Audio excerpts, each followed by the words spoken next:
right, guys, we are here today and we are going to go over lesson 116. This is fundamental counting principle and permutations. Okay, so let's think about if we have three letters, if we have A, B, and C, and how many different ways can we arrange those? Okay, we can have ABC, we can have BAC, we can have CAB. Okay, we can have ACB, BCA, and CBA. Okay, we would say that we have 6 permutations. All right. Okay, so this idea of permutations are the different arrangements of the members of a set.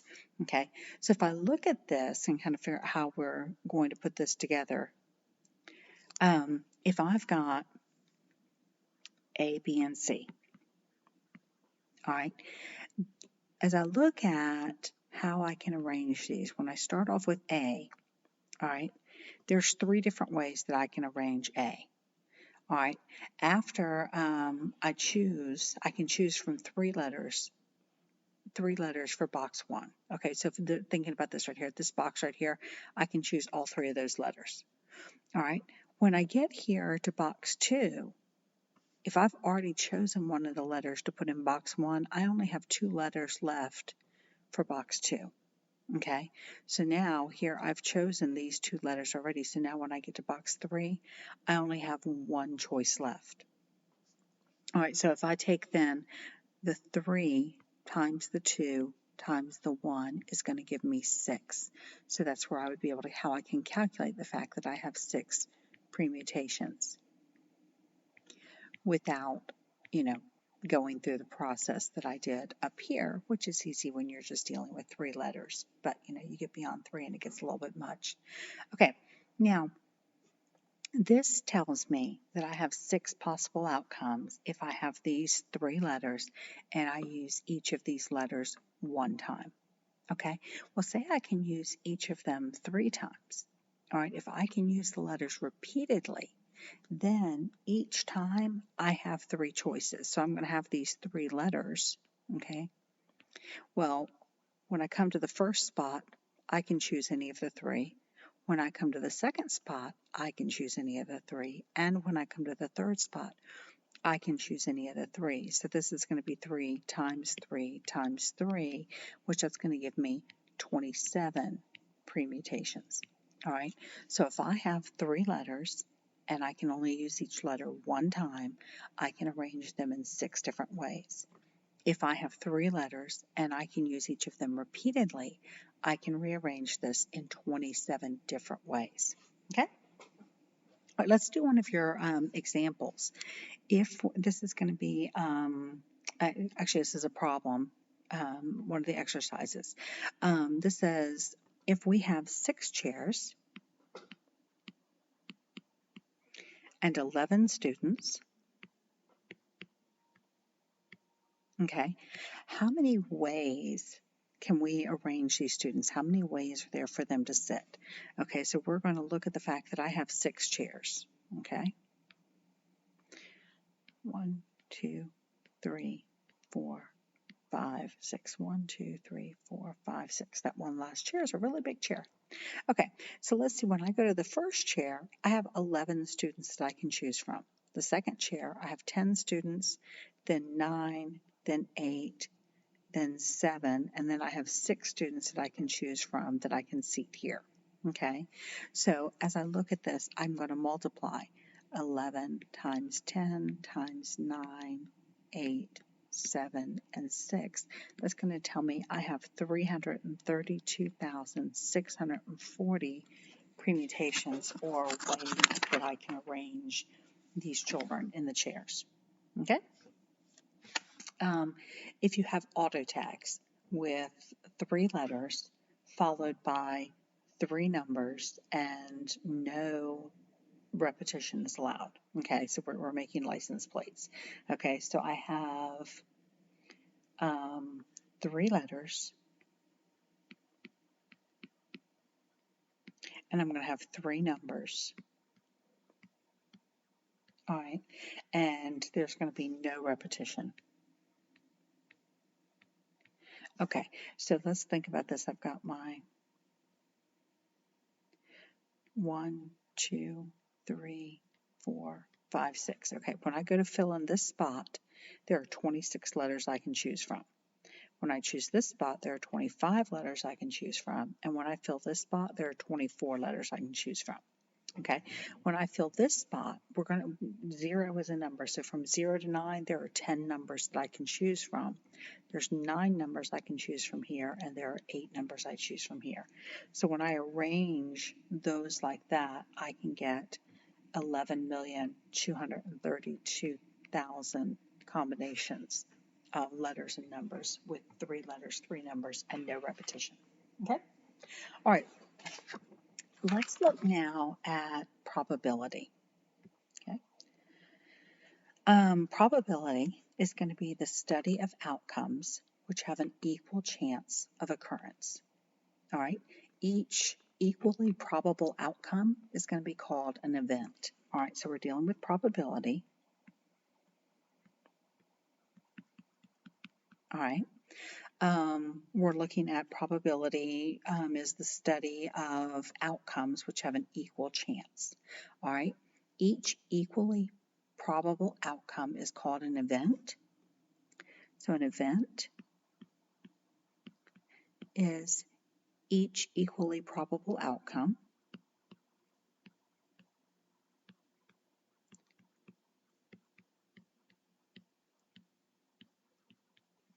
All right. And then when we take the set of each each equally probable outcome is called the sample space. So we've got an event and we have the sample space. And the sample space is the set of equally probable outcomes.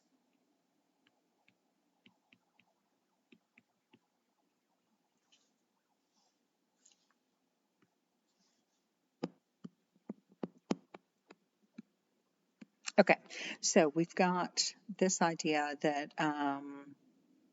we have a group of probable outcomes. So the sample space is going to be the group of all the equally probable outcomes, but then each one of them is going to be an event. Okay, so let's think if I have a coin flip. With a coin flip, I have 2 probable outcomes.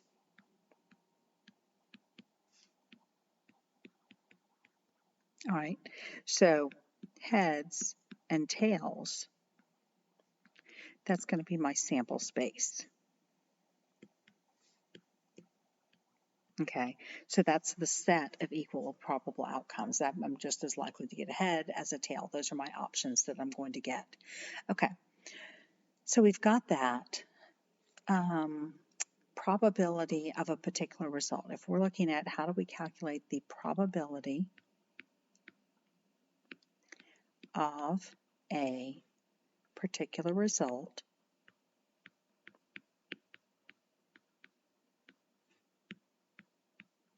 okay, so the probability that something's going to happen, this is going to equal the number of outcomes that satisfy the requirement, the number of outcomes that satisfy the requirement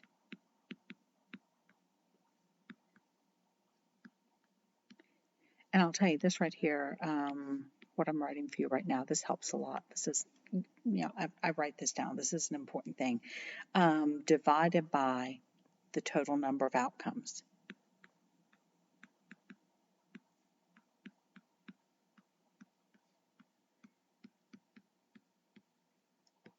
Okay, so as I look at this right here, if we were to try and ask, what's the probability of getting heads? All right, we're going to write this over here like this. P of H, the probability of heads. So the probability of a particular result, the probability of heads, is equal to the number of outcomes that are heads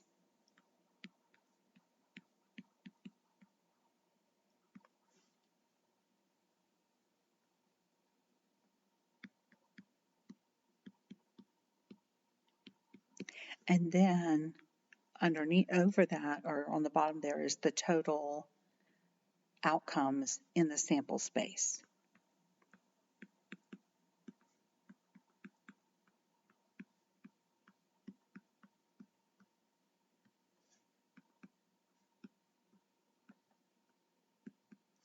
All right, so over here we have our total number of, sorry, I'm trying to move my graph here. I have that for later. All right, so on a coin, there's one H, right? But there's two sides, so there's an H and a T. So my probability of flipping heads is 1 in 2. All right. If I were to roll a dice, okay, if I have a dice, what is the probability of rolling a 5? All right, the probability of rolling a 5, there is 1 5 on the dice, and there are 6 sides on the dice. All right, so the number of outcomes, remember up here where I said the number of outcomes that satisfy the requirement? Well, the requirement is a 5, and there's only 1 5 on the dice. The total number of possible outcomes, we have 6 different numbers. Okay.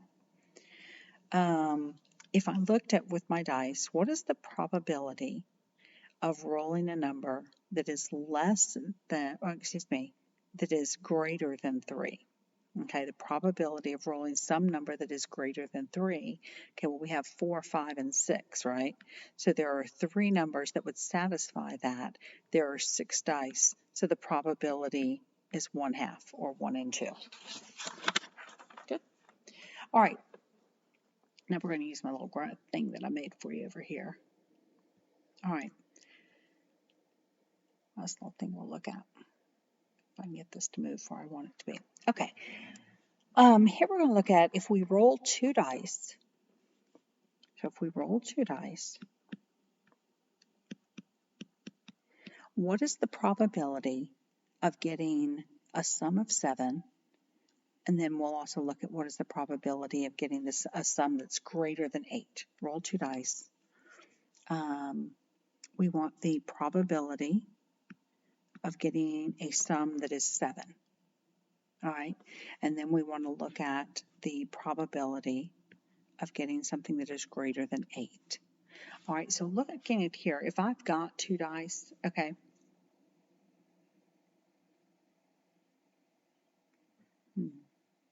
Why doesn't it show my other column? That's interesting. Hold on a second.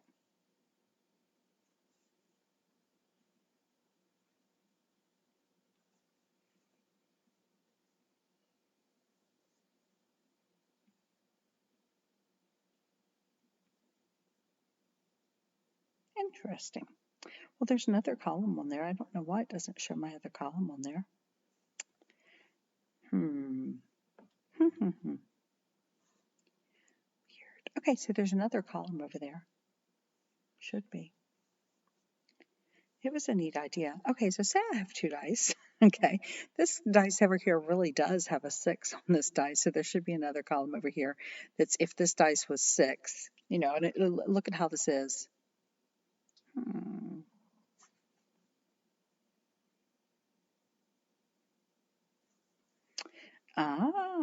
I see what happened with my die, with my thing. Isn't that interesting? Okay, hold on just a second, guys.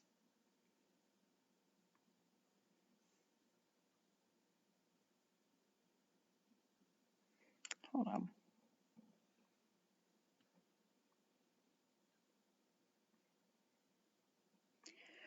Why is that still doing that? How weird. It won't give me my other column.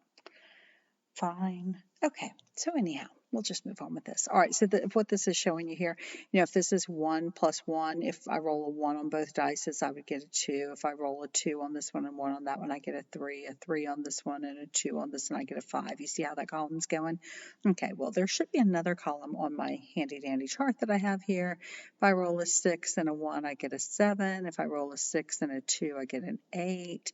A 6 and a 3, I get a 9. A 6 and a 4, I get a 10. And then an 11, and then a 12. Okay, so I've got this chart here. Okay, so if I look at this overall, when I roll these numbers right inside here, all right, I've got 1, 2, 3, 4, 5, 6 rows and 1, 2, 3, 4, 5, 6 columns. So that's a total of 36 possible outcomes. So there are 36 possible outcomes here. All right, so here I wanted to know how many sevens are there. Well, you look right here, 1, 2, 3, 4, 5, 6. So there's 6 possibilities of getting a 7. So the probability of rolling a 7, the sum of 7 on these dice are going to be 1 in 6. All right. Now then, my other thing that I asked here is what is the probability when I roll my 2 dice of getting a number that adds up to more than 8? Okay. All right. So that's going to be all of this down here. Okay. Again, there's a total of 36 possible outcomes, right?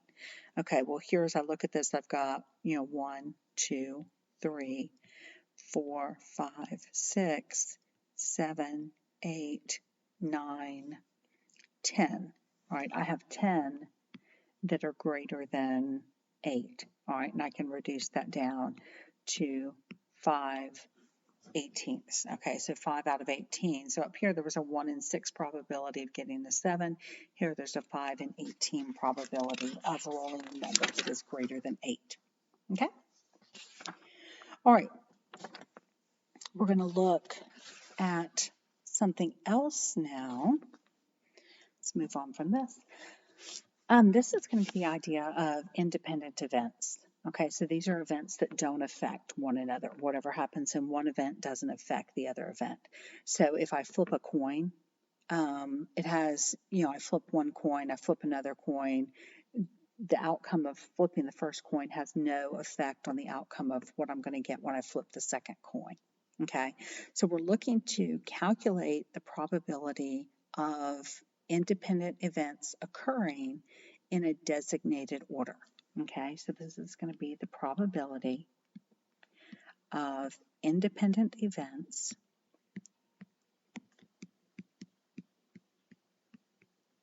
occurring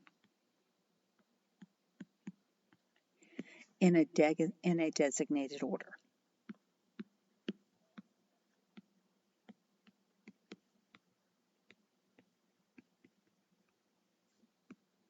All right. As we look to do this, the way that this is going, this is what we're calculating, and this right here, the probability of that is equal to the product of the probabilities of the individual events, okay? So the probability of independent events occurring in a designated order equals the product, and remember the product is what we get when we multiply things, the product of the probabilities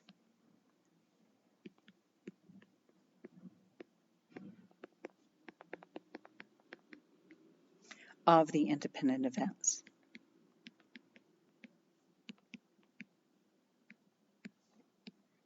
All right, so let's look at that. So think about this. We're going to look at the possible outcomes of a coin tossed 3 times.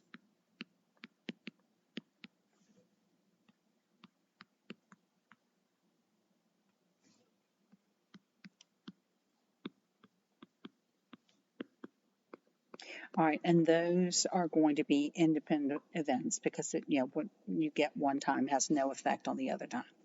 All right, so let's say I'm going to, the first time I toss my coin, I can get a head or I can get a tail, right? Okay, so say I got heads. This is my first toss. All right, well, I can take that coin and I can toss it again, and I'll either get a head or a tail on my second toss, right? And then if I take that coin right here that I got the heads and I toss it again, I'm going to get a head or a tail on my third toss.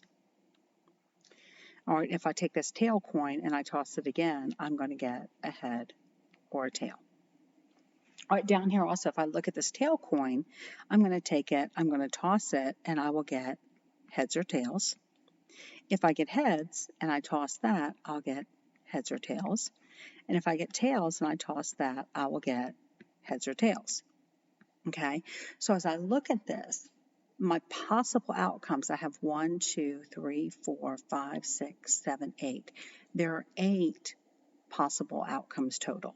All right, but then as I look at any particular one, they're all different. I could get heads, heads, heads, heads, heads, tails, tails, heads, heads, heads, tails, heads, tails, tails, tails, heads, heads, tails, heads, tails. You get that? Okay. So there, for any particular outcome, there's a 1 in 8 probability. There are 8 outcomes possible. The probability of each different outcome is 1 in 8. All right. So as I look at that, all right, with each coin toss, this coin toss is going to be 3 times. The probability of getting heads every time. So if I look at the probability of getting 3 heads. Okay, well, the probability of getting heads the first time is 1/2. The probability of getting heads the second time is 1/2. And the probability of getting heads the third time is 1/2, or 1 and 2. Multiply those out, I get this 1/8. Okay, so we had set up here the probability of independent events occurring in a designated order equals the product of the probabilities of the independent events. All right. So here, if I said I wanted to get 3 heads, I wanted to get heads, heads, heads. Well, this right here, I have a 1 in 2 chance. Here I have a 1 in 2 chance. Here I have a 1 in 2 chance. I multiply them, I get 1/8. If I wanted what's the probability of tails, heads, heads, it's also 1/2 times 1/2 times 1/2 equals 1/8. Okay. All right. Last thing real quick here. Let me see if this will give me my entire graph this time, which would be so neat if it did. But for whatever reason, it doesn't necessarily want to do that.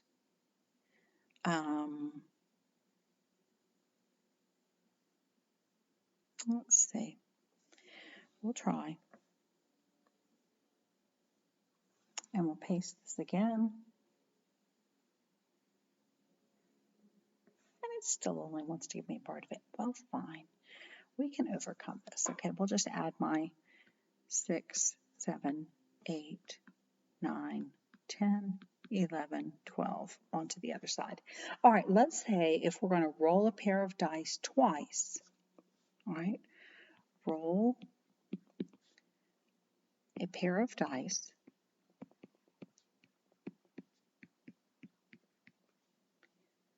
twice.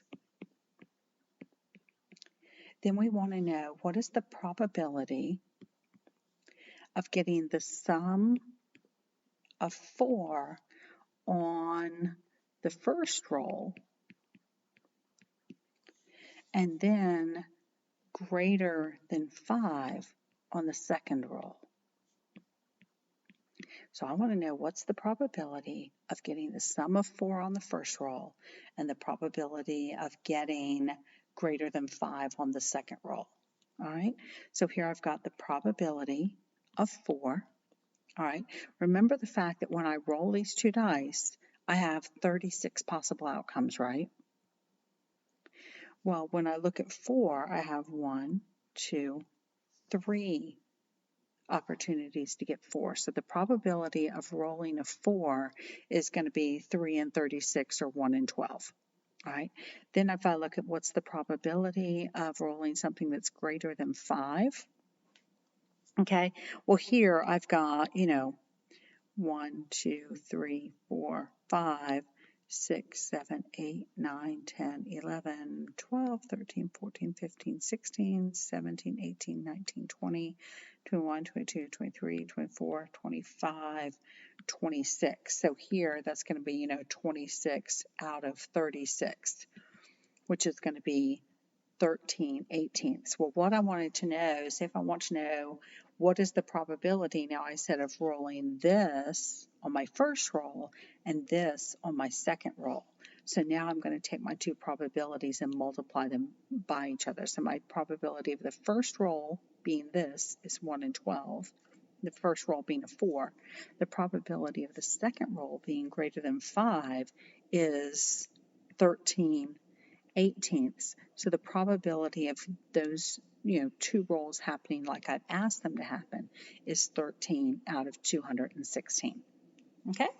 All right, hopefully that works for you guys.